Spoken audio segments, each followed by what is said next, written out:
بسم الله الرحمن الرحيم. إن الحمد لله نحمده ونستعينه ونستغفره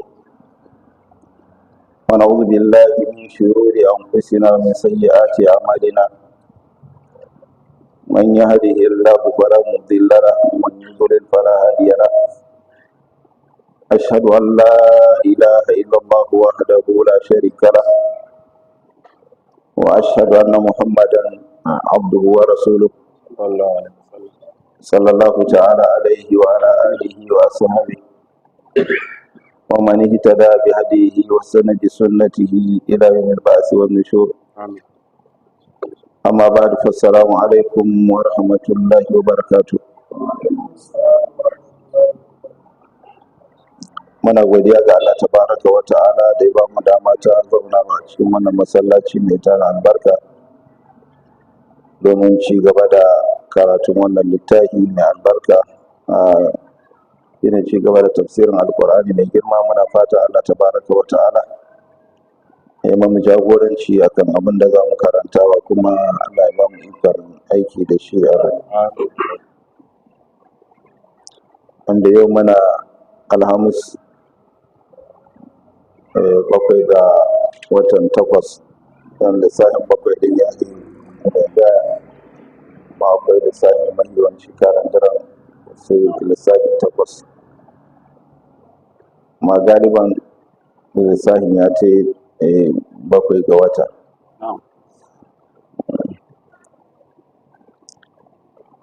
Wanda ya daidai da 6 ga watan 2 na shekara ta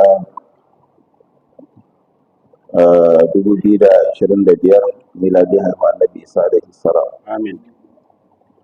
Muna cikin wannan sura mai albarka, suratu Maryam alaihi salam. Amin. Darasin da ya gabata mun kwana akan aya ta 76 wanda insha Allah yau za mu tashi akan aya ta 77. Faɗa na madaukakin sarki أفرأيت الذي كفر بآياتنا وقال لأوتين مالا وولدا. أعوذ بالله من الشيطان الرجيم. أفرأيت الذي كفر بآياتنا وقال لأوتين مالا وولدا أطلع الغيب أم اتخذ عند الرحمن عهدا كلا سنكتب ما يقول ونمد له من العذاب مدا ونرثه ما يقول ويأتينا فردا. الله تبارك وتعالى أفرأيت الذي كفر بآياتنا. shin baka ga wannan ba wanda ya karyata da ayoyinmu? Wa qala yace la utayanna malan wa walada, tabbas za a bani dukiya da kuma yaya a lahira. Allah ta'ala ce aqbala ala ghaiba, shin ya cinkayi gaibi ne? Lauhil mahfuz ya karanta wanda ke da rubutun gaibi ciki. Allah ta'ala ya mai alƙawarin cewa zai ba shi ‘ya'ya da dukiya a ranar alkiyama. Shin karantowa yi cikin lauhil mahfuz? Am ittakhadha inda rahmani ahada, ko ya rike alƙawari ne wurin Allah mai rahama? Allah ya ba shi labari ko Allah ya mai wahayi bisa harshen annabawa? Ya haka yake irin wannan magana? Wannan duka istifham ne na inkari da takazib. Allah yana musan abin da ya cewa abun ba haka nan ya faru ba, kuma ƙarya ce yake. Bai cinkayi Allah gaibi ba, lauyin mahfuz kuma Allah bai mai alƙawari ba.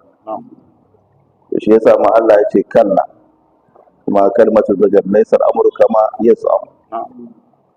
Al'amari ba haka ne yake ba, ƙarya yake. Allah ya ce sanaktubu ma yaqul, da sannan za mu rubuta abin da yake faɗi. Wannan maganganun nashi na ƙarya za su ma rubutattun maganganu. Wa namuddu lahu min al'azabi madda, sannan za mu daɗa shi a cikin azaba, mu miƙa shi miƙawa sosai, ma'ana za mu ƙara mai azaba saboda wannan ƙarya da ya kirkira ya jingina ga Allah tabaraka wa ta'ala. Wa narisuhu ma yaqul, sannan za mu gaje da abin da yake faɗi na dukiyar da yaya dama na Allah ne.